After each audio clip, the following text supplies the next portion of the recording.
Did you find it? Yeah, there we go. Now we're cooking with gas. All right. Is this going to be on the exam? Yes.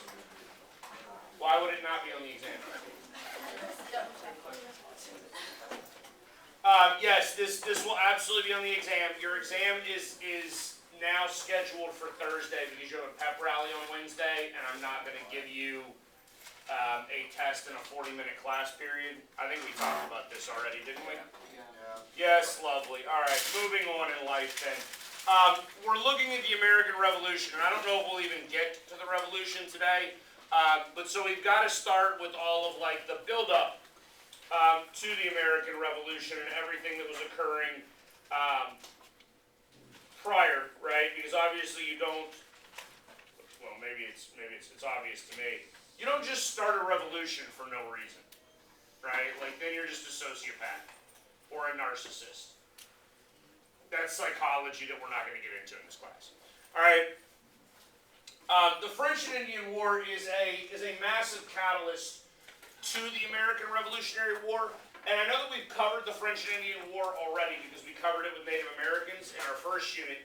Okay, I just want to sort of highlight a couple of things because they're going to come back and sort of be significant or important, right? If we remember Braddock's expedition, right, that's where the British are still trying to fight like British people, right, in which they think up to this point, and Braddock's expedition is 1755. Yeah, we're going to go to 1755, right? The idea here is we're going to like meet in an open field and just like fire volleys at each other until one side all falls down. Which again is just stupid on a level I can't comprehend. The importance of Braddock's expedition, right, and then the Battle of Monongahela is that it's going to usher in a new method of fighting, right? So just so we're clear, I don't know how much detail we went into this, right?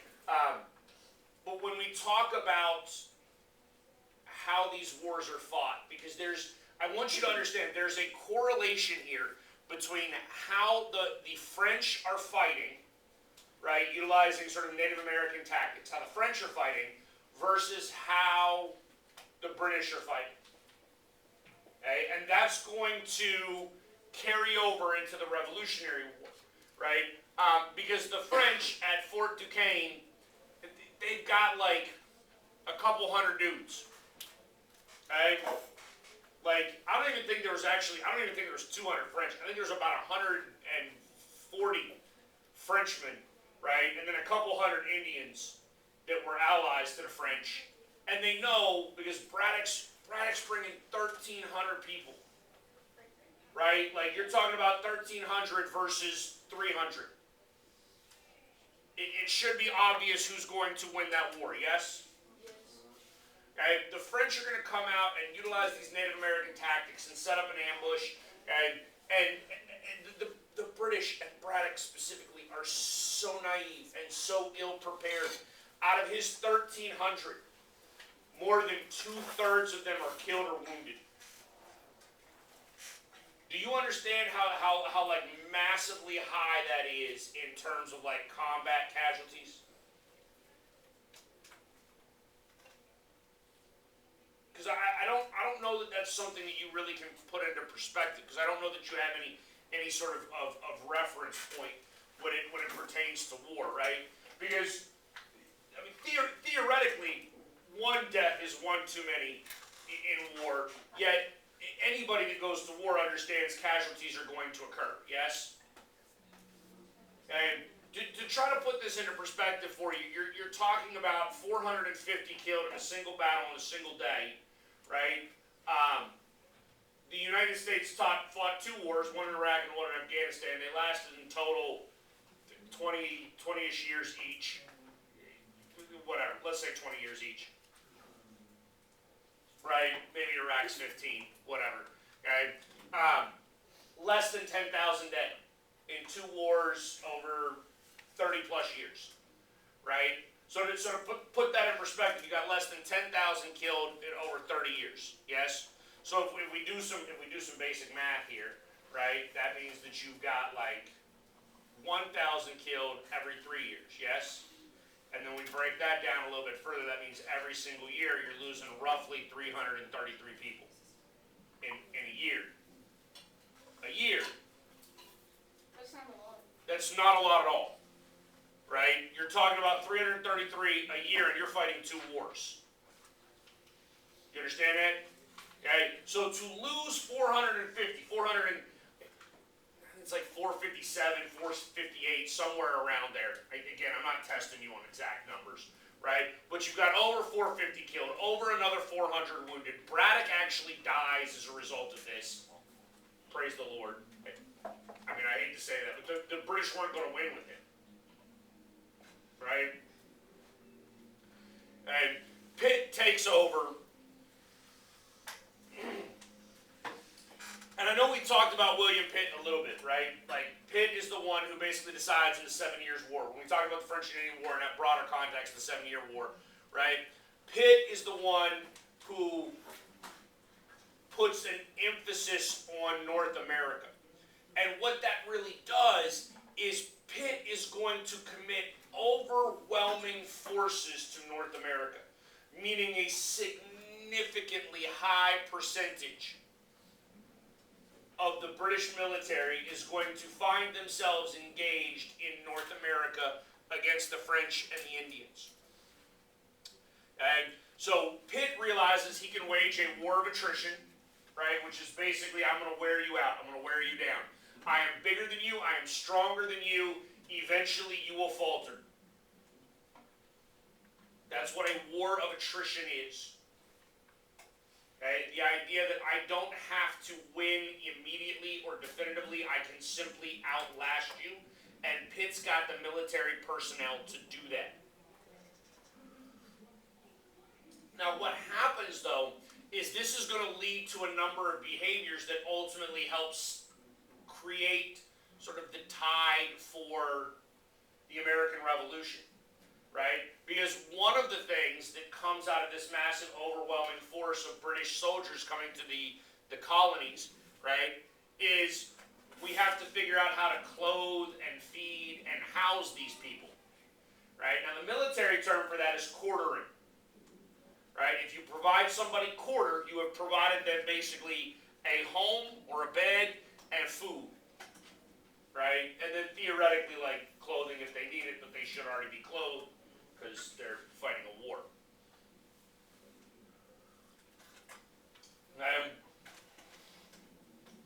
The colonists are going to be required to quarter British troops, right? And so this will become significant as we move on, right? One of the big outcomes of the French and Indian War, right? We talked about the fact that previously that the French lose, right? The Indians lose. The British gain a whole bunch of territory, yes? And in fact, Canada, which had relatively been dominated by the French, especially in this general area right here, right? The Great Lakes region, right? Canada now becomes a British colony, and yet Parliament, and that's where Pitt is, they passed something called the Quebec Act in 1774, right? Which is an act that basically allows French legal systems, right, like French law, to continue in Quebec. It allows the French language to continue in Quebec. It allows Catholicism to continue in the Quebec territory, the Quebec region, right? This is why if you go to Canada today, right, Quebec is still a French-speaking province of Canada, right?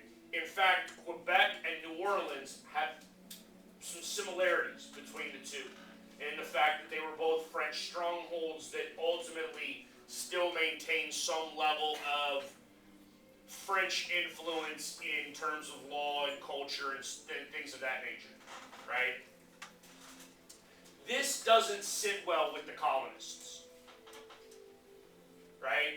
They have put their life on the lines. They're the ones that have fought for this. They do not want to have to give in. Okay? The other thing, the proclamation line of 1763, and I think we talked about this a little bit. This is Native American appeasement. Right? The British are going to try to take all of that land, and that's a pretty good map to help explain it, right? So you see all of that territory is now controlled by the British, definitively by the British. You have your colonies extending out to the Mississippi River, okay? And while it's a part of that colony, they're not allowed to settle it. They're not allowed to traverse the Appalachian Mountains and create new communities in that Indian reservation area. Again, angering the colonists, right? They don't want to be confined into that very narrow strip sort of between the Appalachian Mountains and the Atlantic Ocean. And they need to continue to expand west. They have a need for land. They want to generate wealth. You still have an influx of people coming over. And so the proclamation line of 1763 is going to be one of the early catalysts for a revolutionary spirit, in the sense that Parliament is not looking out for us. The British government is not looking out for us. What's the question? I asked you a question. About this?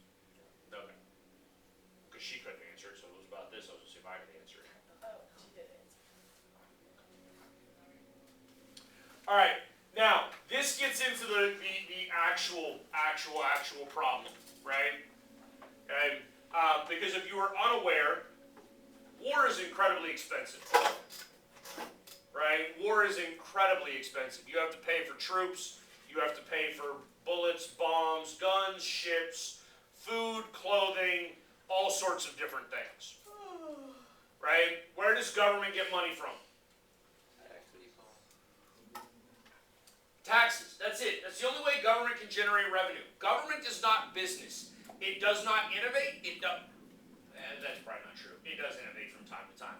But it does not generate, it's not supposed to generate profit. Government is not supposed to run for profit, right? Meaning government is not creating wealth. All they are doing is taking wealth from other people. Yes, ma'am? Can't they just make money? Like, They could. I mean, their fiat currencies are created by most governments, but fiat currencies are worthless. You don't know what fiat currency is, do you? no food. This. Oh. Like, I cannot stress this enough, guys.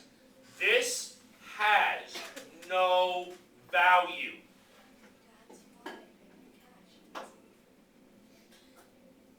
What? This, She said this all that's female math. I heard that on the radio this morning, apparently. Oh yeah, it's on TikTok. Yeah. Yeah. Listen, this does, do y'all understand, this is really an economics question, but do y'all understand what wealth is? Or what value is? No, not really. So here's the thing. Value, when we're talking about value, right, some things have inherent value, some things do not have inherent value. Okay? You look at gold or silver. Gold and silver have been utilized as currency, right, as commodity exchange for forever, for centuries. Okay? There's a limited amount of gold and silver. Okay? It's hard to extract. Okay? People can get more, right, because it comes out of the earth, but it's not always easy to find, okay, and there's a limited amount in circulation, right? It's also just deemed to be valuable. Paper currency is not the same. The reason that paper currency works is because you have faith in your government. That's it.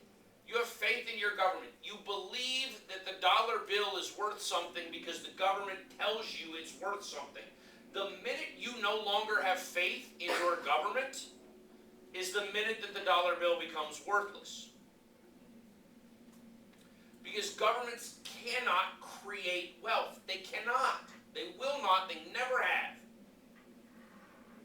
Wealth is created in an entrepreneurial sense, meaning individuals create wealth. Okay? And wealth is created through sort of innovation and commerce and advancement technologically and product-wise. Okay? So all government can do in order to generate money, to get revenue, is tax. The British government, for the most part, the British government had not been taxing the colonists very heavily. Right? In large part because it's very difficult to tax the colonies. Okay? The colonists are very spread out. Right? Sure, the English crown had some level of influence in Boston and New York and Philadelphia. Right? But their influence was almost non-existent in, modern day Poe, West Virginia. Right? Anything out on the frontier, anything outside of the major port cities had very limited British influence. But now the British need to recoup all of the money that they lost on the war. And the belief is amongst the British Parliament, right, that it is the responsibility of the colonists to pay for the war because the colonists are the ones who benefited from the war. Because now the hostile Indians and the French are gone. Yes, ma'am.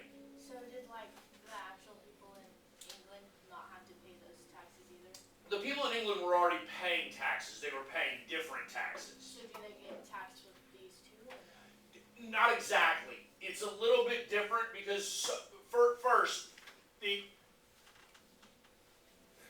there's a wide variety of different types of taxes. The type of tax you are probably most familiar with is income tax. Right? You'll learn next year when you get to government, that is how the United States government derives the majority of its funding from. Right? In 1764, there's no such thing as income. I mean, there's some income. But for the most part, people are not working for money, right? They are working to create some sort of commodity, right? They are making ships, or they're growing food or whatever, and then we still operate fairly heavily on a barter system, right? We talked about those frontier colonials who were trading whiskey for the things that they can't make themselves because they have extra corn, right? So the two types of taxes that the British can predominantly implement are called tariffs, right? A tariff, T-A-R-I-F-F. A tariff is a tax on imports and exports. Right? So that's one thing that they can do. The other thing that they can do is they can have essentially a sales tax. Right? So when you engage in commerce or business, some of that money is going to go to the government, or there's going to be a surcharge onto that's going to go to the government. So the Sugar Act, that's Act, should say, there's one too many C's in there, my bad. Okay, the Sugar Act of 64 is an import duty. It's a tariff. Okay? If you are bringing sugar into the colonies, you will pay extra money for it. Unless that sugar is coming from the British West Indies. Right? Meaning if it's coming from a Spanish colony in the Caribbean, you pay significantly more money than if it's coming from a British colony in the Caribbean. The reason behind this is it is protectionist and mercantile in nature. What that means is when you put import duties, when you put import tariffs on products from other countries, you are trying to incentivize people buying products from your own country. That is called protectionism, right? So if we make a truck here in the United States and that truck sells for $30,000, right? And Chevy makes their trucks in Mexico where they can pay workers significantly less, right? The exact same truck would be cheaper in the United States, yes? Because the production costs are cheaper in Mexico. So how does the United States ensure that American businesses are competitive in the market? They put an import tariff on the Mexican truck coming across. Now, that's a gross oversimplification because that doesn't happen. We have agreements with Mexico to where that, but China, that's one of the things Donald Trump was trying to do desperately when he took office, is he was trying to put significant tariffs on Chinese products coming into the United States in order to try to equalize the trade deficit that we had with China, right? So that we stop buying Chinese products and instead buy American-made products, okay? So that's the Sugar Act of '64. The Stamp Act of '65 is a tax on all printed materials. So anything, if you had a marriage contract, is your marriage valid? No. Only if it's stamped, right? If that paper, because when you get married, right, you get a paper. Like, you get a little piece of paper that says this woman owns you for the rest of your life. I mean, that's what marriage is. Right? Your marriage would only be valid if it was stamped and you paid the duty for the Stamp Act. If you had a contract with somebody, right? If I contracted Caleb to build ships for me, that contract is only valid in a court of law if it's stamped. Okay? That's actually a really easy tax for the British to deal with, because could you just not pay the tax? Absolutely, right? But if Caleb and I are engaged in commerce and we want to have some sort of contractual agreement, we would both rather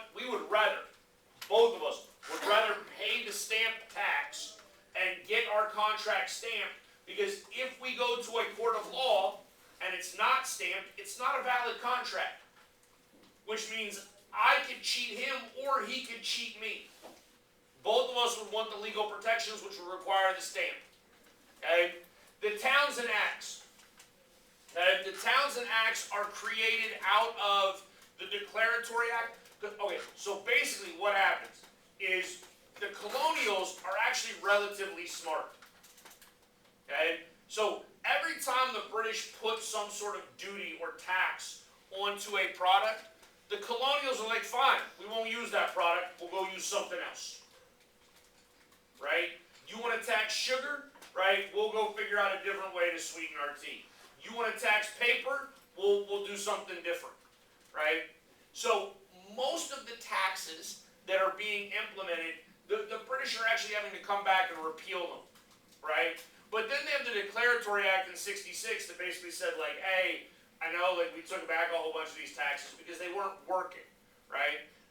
But we can tax you whenever we want, right? So the Townsend Act then leads to a tax on glass, lead, paint, paper, tea, all sorts of different stuff, right?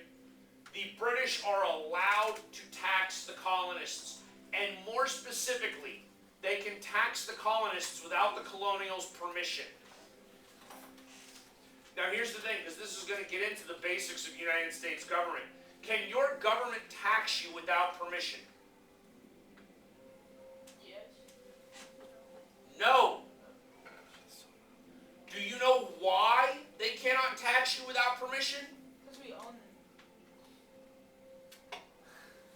We control, technically don't we vote for government and everything? That's it. Y'all understand that if everyone in Congress right now voted to raise your taxes, all of us should vote every one of them bums out. Do you understand that? Yep. So they cannot raise your taxes without your permission.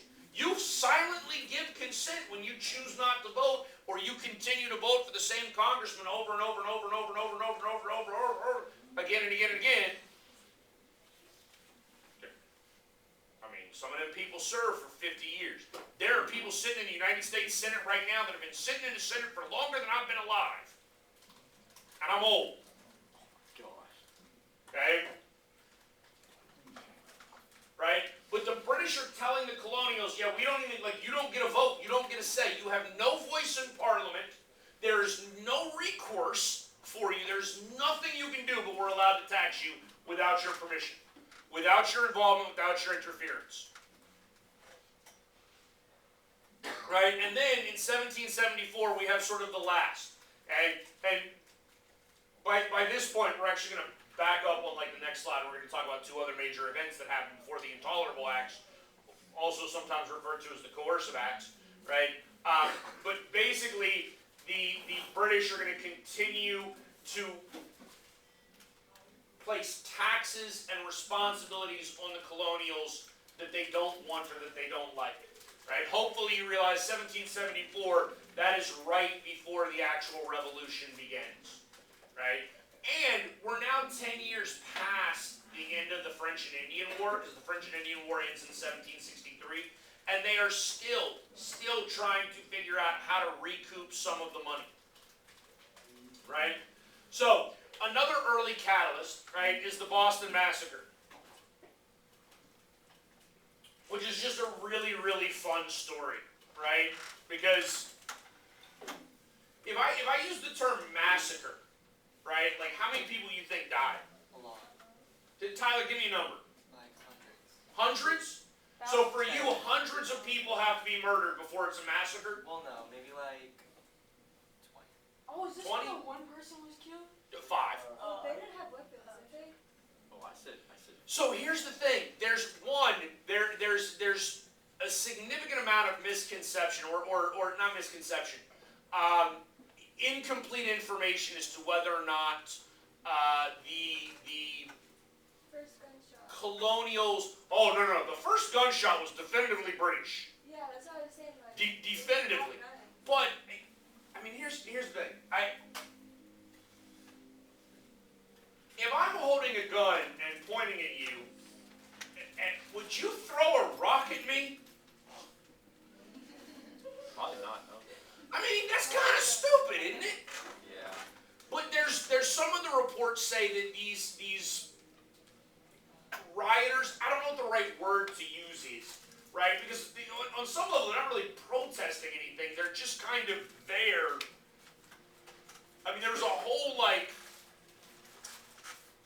issue with like somebody insulted one of the British officers over like a debt for like a jacket or something, right? And then that creates some sort of standoff, and so at that point they're sort of toe to toe with one another. Except again, one group has guns and one group doesn't have guns. And then there's speculation, there's reports that the colonials were throwing snowballs at the British that they basically like packed rocks inside of, right? So like they took a rock and then they put a bunch of snow around it and made a snowball with a rock in it and were chucking them at the colonial, at the British military, right? Smart. At the redcoats. Smart, so they would think it's just snow.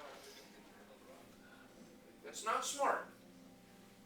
Throwing rocks at people with guns, I'm just going to tell you, is generally not smart. That part's not smart. Okay? So eventually, like the word gets out, Captain Preston Brooks is a British redcoat who is going to come, because originally there's only like 4 redcoats there, right? Brooks is very conflicted, right? Because he doesn't know. He's actually fairly well liked by the colonials, right? He's Irish, he's not British, not English. He is British. Irish people are, I think Irish people are British. He's not English. Not English. He's Irish, right? He's going to go and reinforce the guys that are there.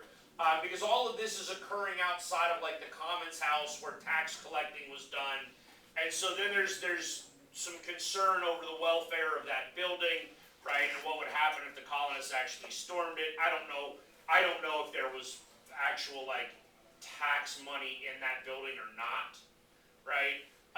But obviously Brooks makes the decision that he's got to reinforce these couple of people.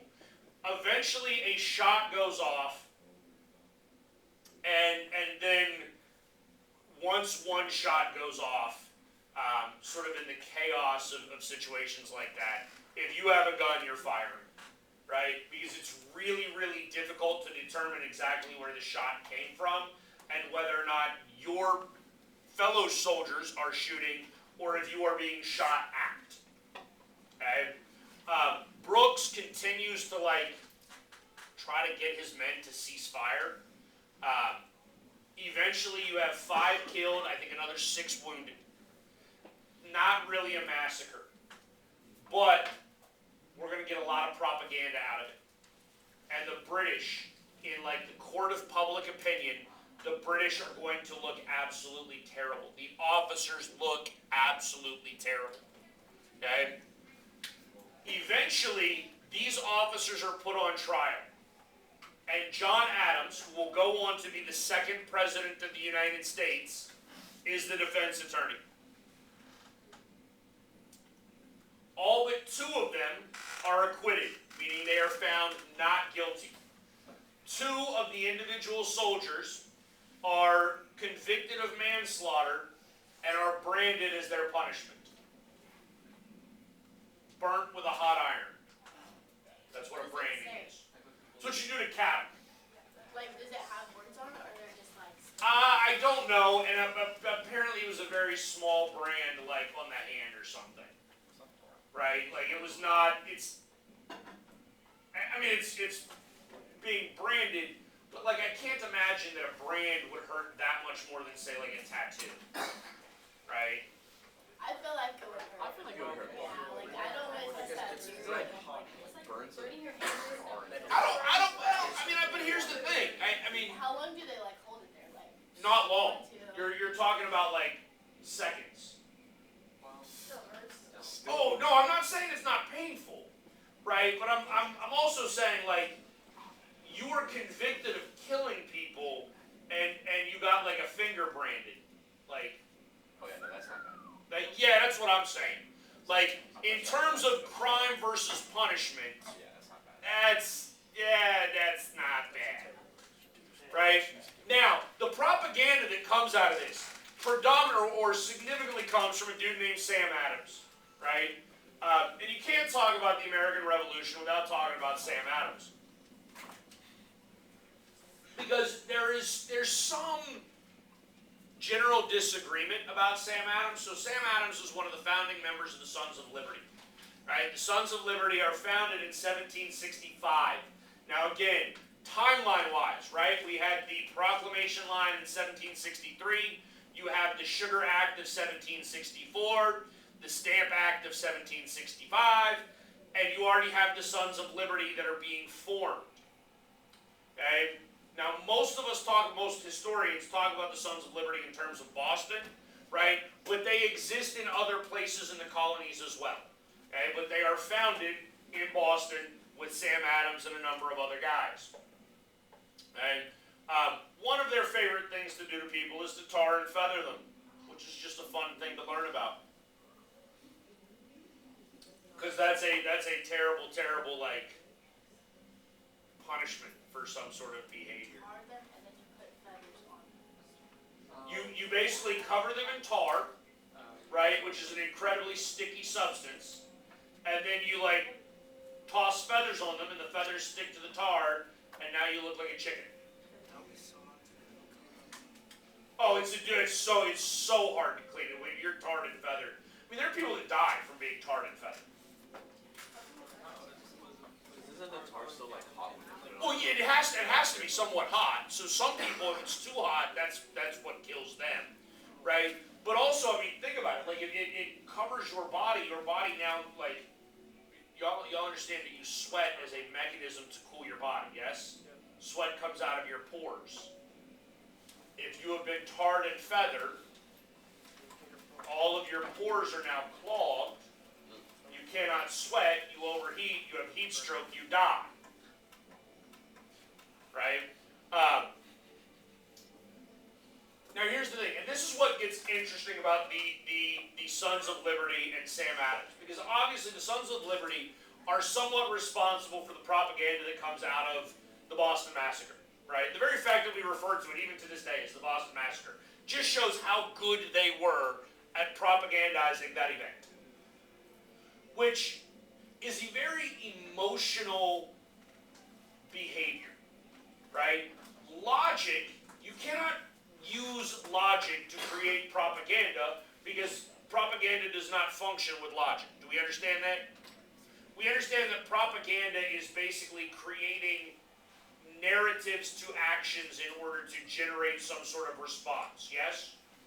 Okay? That most frequently happens with emotions, yet there's a significant amount of Adams' writing and evidence about Adams that says even though the Sons of Liberty will sometimes utilize propaganda and they utilize emotional responses, they're very driven toward creating a logical appeal for the logical and moral necessity of liberty, which is freedom.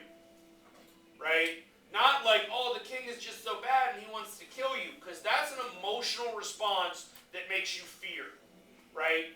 But rather utilizing some of those Enlightenment ideas and being like, look, dude, you are born free.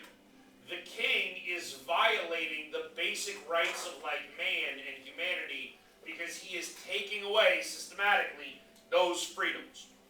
Alright? So, this leads us to the First Continental Congress. Because now, at this point, revolution is upon us. Wait. Where's the Boston Tea Party? Did I skip that?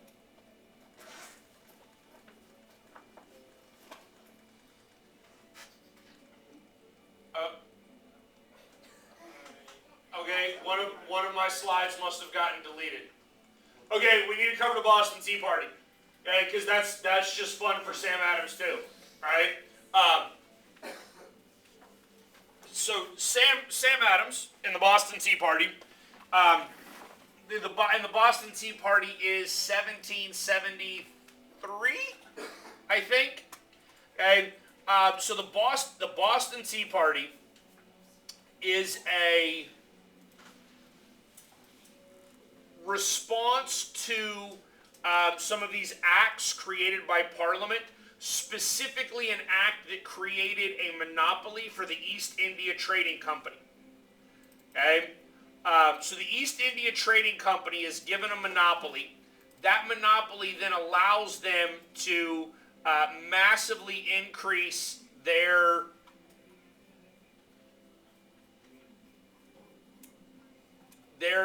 wealth, their share of the trade. Okay, and so that results. Good grief, man! What has happened to my PowerPoint?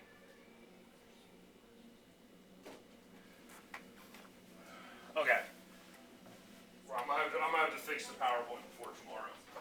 All right. But the Boston Tea Party then leads the Sons of Liberty. And so Sam Adams is, again, one of the leaders. They're going to dress up like Indians. Why? To this day, I'm still not sure, right? But they basically go and row out to a ship that's in the Boston Harbor, okay, and dump all of the tea into the Boston Harbor. Okay? The Intolerable Acts are predominantly a response to the Boston Tea Party. Okay? So the Intolerable Acts are a direct result of the Boston Tea Party and the colonial response to that trade monopoly. Right? So part of the Intolerable Acts then becomes closing the Boston Harbor, right? Actually requiring that the colonists pay for all of the tea that was destroyed. But this is again another sort of lead up to the necessity for liberty, for freedom, right? One of the guys who is a part of the Sons of Liberty is actually a dude named John Hancock, right? And that name might strike you as familiar. Okay? Hancock is one of our founding fathers. He's actually probably the first millionaire in American history, right? And Hancock made his money through commerce, right? He had ships, he traded, and then when the British started doing all of this, John Hancock became essentially a pirate, right? He was a smuggler. Okay, so he was engaged in commerce illegally. And here's the thing, this is what makes it so sort of difficult for the British, right? Because part of the reason that they create this monopoly with the East India Tea Company is that the prices of tea have plummeted. Okay? There is now excess tea sitting in England. England needs to ship it somewhere else in order to try to sell it, in order to generate profits. Okay? They actually have a tax on the tea in England itself. One of the ideas that's floated is to send it to other European nations, but the British don't want to do that because they fear if they they sell that tea, let's say in France, where there are no tariffs, right, then the French are going to buy it at a cheaper rate and smuggle it right back into England and sell it in England for a lower value than what the British tea could be sold in England with the taxes. Do you understand that concept? Right? It's essentially the idea of creating black markets. Y'all know what a black market is? Yeah. Okay? That's a market that exists outside of governmental interference. Okay? It's actually one of the predominant reasons why, and you'll talk about this next year in government, honestly at this point, we ought to legalize marijuana. Right? Because the government needs its cut. They do. That's great. I think we should. Do you understand why sports gambling was illegal for so long in the United States? It's legal now? Yes. What do you Oh yeah, I do. You can gamble on sporting events now. like? Who's playing tonight? The Bengals and somebody, right? I can put $100 on the game legally. Like with It's called some prize tags. bill or organization or An organization. Oh, because there's got to be records. That's the reason it was illegal, right? Because it used to be there was that one frat boy on your college campus who took bets, right? And then you would pay him and he would pay you but none of that money goes through the government. Government is not okay with that. Government is not okay with economic behavior that they do not get a cut of. Because again, that's what government needs. It's the only way government can generate revenue. All right? So this brings us to the First Continental Congress, right? And again, shortly after the Boston Tea Party, right, we now have the Intolerable Acts that have been created, and the Intolerable Acts again are aimed more at Boston than they are the rest of the colonies. But we're going to get together, right? A little thing goes out to all of the colonies in order to try to get all of them to come together, because the colonies understand, even early on, right, that collectively they will have more power than each of them individually, right? And y'all understand what collective bargaining is, or what that concept is? No. So it's really an economic concept, okay? So if I were to go ask my boss right now for a raise, what's the answer? No. Right? If me and every other teacher in LCISD collectively went to the superintendent in the school district and hey, we want a raise, what's the likelihood of me getting a raise at that point? Yes. It's significantly better. Right? Because it's relatively easy if they make me mad and I go to another school district because I can get paid more somewhere else. Okay, fine, we can replace Baker. How are you going to replace everybody? Right? So the colonies understand that collectively they can have more power than each of them individually. Alright? So they're going to come together and they're basically going to say, look, we need to have some basic protections here. We need to have some basic rights, some basic liberties, some basic opportunity to participate, right, and some basic protections against what they find to be tyranny, right, or tyrannical behavior. Out of that, we then get Lexington and Concord. Okay?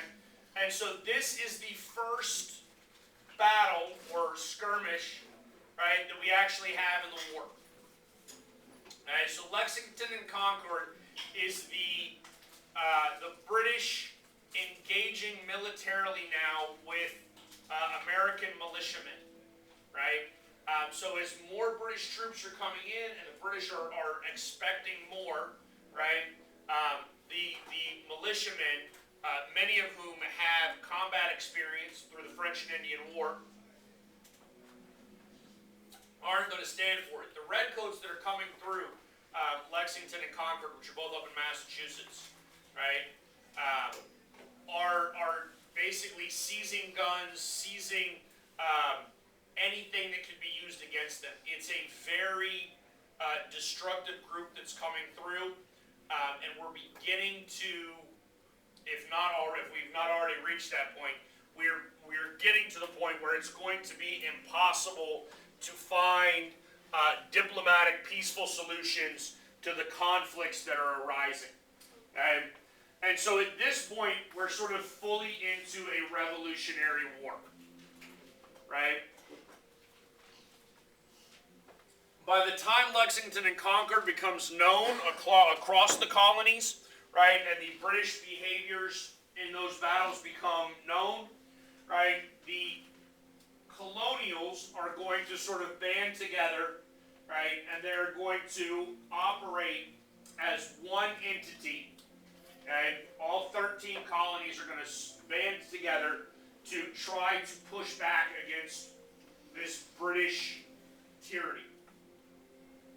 George Washington, who again was a veteran of the French and Indian War, right, a well-respected military leader, he's going to be chosen to lead the Continental Army. Okay? The first major battle, and I will tell you right now, when we talk about American wars throughout this course, right, here is what I predominantly care about. Right? I want to know how it began. I want to know where it turned. And I want to know how it ended. Okay? So for the Revolutionary War, it begins at Lexington and Concord, and then Bunker Hill. Okay? And again, Bunker Hill is up in the Massachusetts area. Right? So I want you to understand that the actual Revolutionary War, the actual combat of the Revolutionary War is going to begin in Massachusetts. Okay? It is initially militiamen. By the way, do we know what militiamen are? I'm going to keep using that term because you actually need to understand this too. Because there's a significant difference between a militiaman and a colonial regular. Right? So when we use the term regular, that means somebody that enlisted in the army. Like they volunteered, they signed up. Okay? If you are a regular, you are required to obey military orders. You are assigned to a unit and you may not leave.